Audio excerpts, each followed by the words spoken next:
Hello friends, মিঠুর পাকশালে আপনাদের সবাইকে স্বাগত। আজ আমি একই রকম ব্যাটার দিয়ে দুটো পিঠের রেসিপি আপনাদের সাথে শেয়ার করছি। ভীষণই টেস্টি এবং খুবই সহজ পদ্ধতিতে দুটো পিঠের রেসিপি তৈরি হয়ে যাবে। তো সেই জন্য এখানে আমি একটা পাত্র নিয়ে নিয়েছি, তাতে মেজারিং কাপ মেপে 1.5 কাপ পরিমাণে এখানে সুজি নিয়েছি।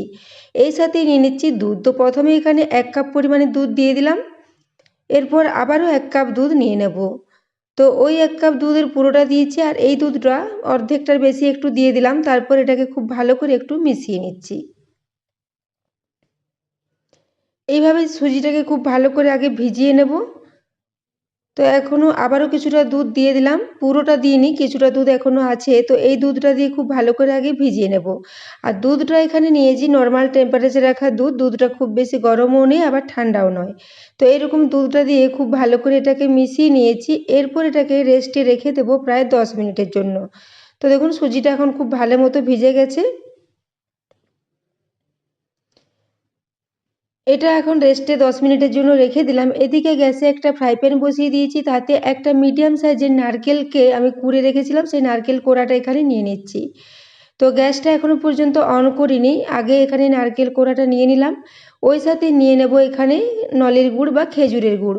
তো এখানে আমি গুড় নিয়েছি প্রায় 1/4 কাপ পরিমাণে গুড় নিয়েছি। তো গুড়টা এখানে পুরোটাই দিয়ে দিচ্ছি। তো গুড়টা দেওয়ার পর এই নারকেল কোড়ার সাথে খুব ভালো করে আগে একটু মিশিয়ে নেব, তারপর গ্যাসটা অন করব। তো দেখুন পুরো গুড়টা এখানে নিয়ে নিয়েছি, এরপর একটা হাতার সাহায্যে আগে খুব ভালো করে মিশিয়ে নিচ্ছি। এইরকমভাবে খুব ভালো করে আগে মিশিয়ে নিচ্ছি, তারপর গ্যাসটা অন করে দিব। তো এখন গ্যাসটা অন করে দেওয়ার পর এটা খুব ভালো করে মিশিয়ে নিয়েছি। তো এখন গুড়টা একটু কম মনে হচ্ছিল, সেই জন্য আবারও 2 চামচ পরিমাণে এখানে ঝোলা গুড় দিয়েছি। তো গুড়টা দিয়ে খুব ভালো করে আবারও মিশিয়ে নিচ্ছি। গ্যাসটা এখন একদম লো ফ্লেমে রেখেছি। লো ফ্লেমে এইভাবে প্রায় 3 থেকে 4 মিনিট পর্যন্ত একটু নাড়াচাড়া করে এটাকে একটু শুকনো শুকনো করে নামিয়ে নেব। তো এটা এখন দেখুন একদমই রেডি হয়ে গেছে। এরপর এটাকে গ্যাস থেকে নামিয়ে রেখে দিচ্ছি ঠান্ডা হওয়ার জন্য। এদিকে সুজির মিশ্রণটা 10 মিনিট পর ঢাকাটা খুলে নিয়েছি। তো সুজিটা দেখুন এখন দুধটা টেনে আবারও অনেকটাই ঘন হয়ে গেছে। এরপর বাকি যে দুধটা বাটিতে ছিল সেটাকে আবারও দিয়ে দিলাম। তো এখনও পর্যন্ত এখানে মোট 1.5 কাপ সুজির জন্য 2 কাপ দুধ দিয়েছি। পরে আবারও প্রয়োজন হলে কিছুটা দুধ দিয়ে এটাকে মিশিয়ে নেব। তো এই ব্যাটারটা দেখুন ভালো করে আগে হাতার সাহায্যে মিশিয়ে নিচ্ছি। ব্যাটারটা এখনও অনেকটাই ঘন আছে, সেজন্য আবারও 2 চামচ পরিমাণে দুধ এখানে দিয়ে দিলাম। দুধটা দিয়ে খুব ভালো করে মিশিয়ে নিচ্ছি। এইভাবে খুব ভালো করে ব্যাটারটাকে মিশিয়ে নেব। তারপর এই ব্যাটারটা কিছুটা পরিমাণে ব্যাটার একটা অন্য পাত্রে তুলে নেব। তো এই জন্য আমি বললাম একই ব্যাটার দিয়ে দুটো পিঠের রেসিপি আপনাদের সাথে শেয়ার করব। এই রেসিপিটা তৈরি করে নেওয়া ভীষণই সহজ এবং ভীষণ টেস্টি মতো রেডি হয়েছিল। তো দেখুন এরপর একটা পাত্র নিয়ে নিয়েছি, এরপর এখান থেকে প্রায় 3 থেকে 4 হাতা পরিমাণে ব্যাটার তুলে নিচ্ছি। তো দেখুন কিছুটা ব্যাটার এখানে তুলে নিলাম, এরপর ব্যাটারটাকে সাইডে রেখে দিচ্ছি।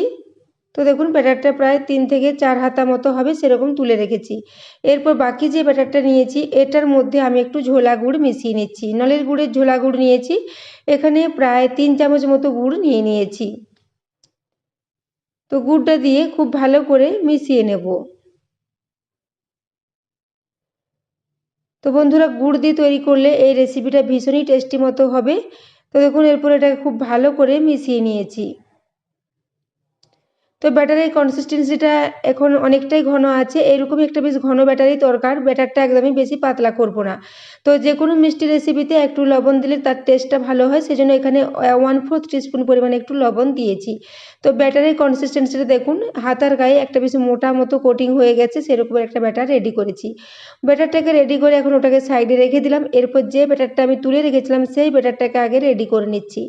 তো এখানে আমি ব্যাটারটার মধ্যে দিয়ে দিচ্ছি বেকিং পাউডার 1/2 টিস্পুন পরিমাণে, ওই সাথে 1/4 টিস্পুন পরিমাণে একটু বেকিং সোডা।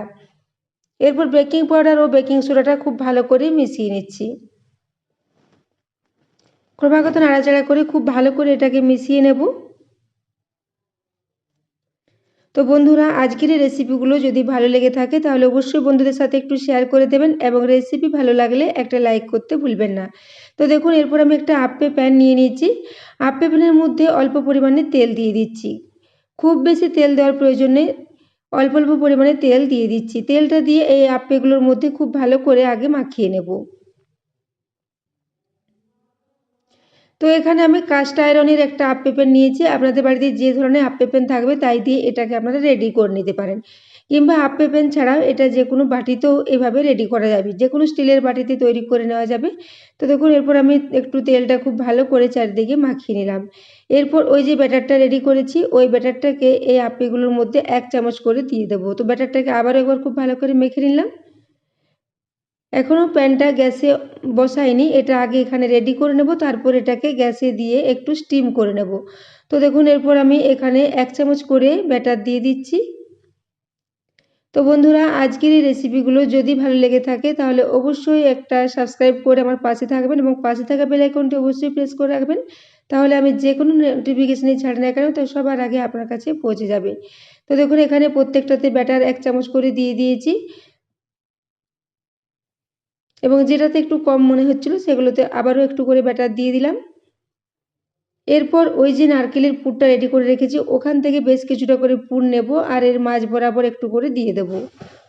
তো বন্ধুরা আমি আজ একটা এখানে ভাপা পিঠার রেসিপি আপনাদের সাথে শেয়ার করছি। এইভাবে আপ্পে প্যানে করে যদি এটা স্টিম করে নেওয়া হয় তাহলে খুবই সহজে হয়ে যাবে এবং ভীষণই স্পঞ্জি এবং ভীষণই টেস্টি মতো এটা রেডি হবে। তো দেখুন এখানে প্রত্যেকটাতে একটু করে নারকেলের পুর দিয়ে দিয়েছি। এরপর ব্যাটারটার থেকে আবারও কিছুটা করে ব্যাটার নিয়ে এই নারকেলের পুরটা একটু ঢাকা করে দেব। একদমই খুব বেশি উঁচু উঁচু করে দেব না, জাস্ট প্যান আপ্পেগুলো যত বড় সাইজের আছে সেই সাইজের করে এগুলোকে একটু দিয়ে দিচ্ছি। তো দেখুন এখন প্রত্যেকটাতে একটু একটু করে দিয়ে এগুলোকে ঢাকা করে দিলাম। এদিকে গ্যাসে আমি একটা পাত্রে প্রায় 2 গ্লাস পরিমাণে জল দিয়েছিলাম গরম হওয়ার জন্য। জলটা এখন খুব ভালো মতো ফুটে এসেছে।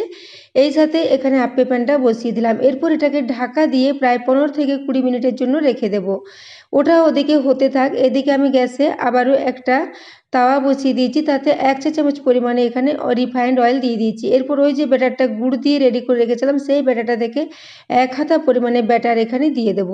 তো বন্ধুরা আমি আরেকটা আপনাদের পাটিসাপটা রেসিপি শেয়ার করছি, শুধুমাত্র সুজি, দুধ ও গুড় দিয়ে। সুজির সাথে এখানে ময়দা বা আটা বা চালের গুঁড়ো কোনো কিছু মেশানোরই প্রয়োজন নেই, শুধুমাত্র সুজি দিয়ে এগুলো ভীষণই নরম মতো রেডি হবে। একদমই শক্ত হয়ে যাবে না এবং একদমই ভেঙে যাবে না। এগুলো একদিন পরে খেলেও একই রকম নরম থাকবে। তো দেখুন আমি এগুলোকে এইভাবে একটু ছোট ছোট করে ছড়িয়ে নিচ্ছি।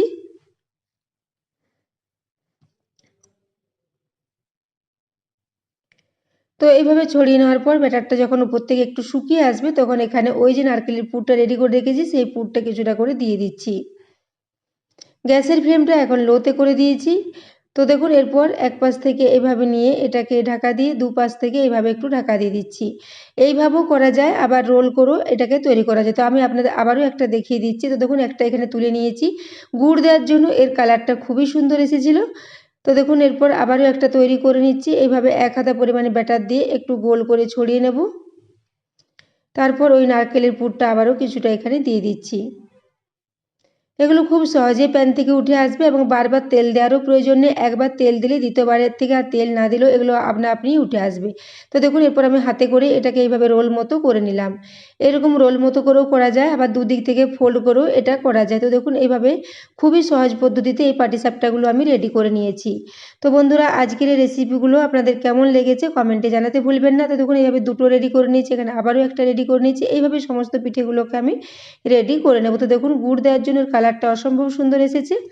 তো এদিকে আমি যেগুলো স্টিম করার জন্য রেখে দিয়েছিলাম সেগুলো এখন 20 মিনিট হয়ে গেছে। যেহেতু আমার এটা কাস্ট আয়রনের আপ্পে প্যানটা গরম হতে একটু সময় লেগেছিল। তাছাড়া যদি ননস্টিকের আপ্পে প্যান হয় তাহলে 10 মিনিটের মধ্যে এগুলো রেডি হয়ে যাবে। তো দেখুন এখানে আপ্পে থেকে এগুলোকে তুলে নিচ্ছি। এগুলো এখন অনেকটাই গরম আছে, তো এগুলো তুলতে একটু অসুবিধেই হচ্ছিলো। আপনারা ঠান্ডা হওয়ার পর তুললে এগুলো একদমই লেগে যাবে না, খুব ভালো মতো সহজেই উঠে আসবে। তো দেখুন আমি এগুলোকে এখন একটা একটা করে তুলে নিচ্ছি প্লেটের মধ্যে, তারপর এগুলোকে সার্ভ করে দেবো। তো দেখতেই পাচ্ছেন এগুলো খুব সুন্দর মতো স্টিম হয়েছে, একদম ফোলা ফোলা নরম স্পঞ্জি মতো হয়েছে। তো দেখুন এইভাবে আমি দুটো পিঠে রেডি করে একটা প্লেটের মধ্যে দুটো পিঠে নিয়ে এইভাবে সার্ভ করে দিয়েছি। তো একটা পাটিসাপটা আপনাদের ভেঙে দেখিয়ে দিচ্ছি। দেখুন ভীষণই নরম মতো রেডি হয়েছিল, খুবই টেস্টি হয়েছিল পিঠেগুলো। তো দেখুন ভেতরটা নারকেলের পুরে ভর্তি এবং নলের গুড় দেওয়ার জন্য টেস্টটা অপূর্ব সুন্দর হয়েছিল। তো এরপর একটা ভাপা পিঠে আপনাদের ভেঙে দেখিয়ে দিচ্ছি। দেখুন খুবই জালিদার, খুবই নরম মতো এগুলো রেডি হয়েছিল এবং ভীষণ টেস্টি হয়েছিল। দেখুন ভেতরটা নারকেলে পুরে ভর্তি। তো বন্ধুরা আজকের রেসিপিটা এতক্ষণ পর্যন্ত দেখার জন্য আপনাদের ধন্যবাদ।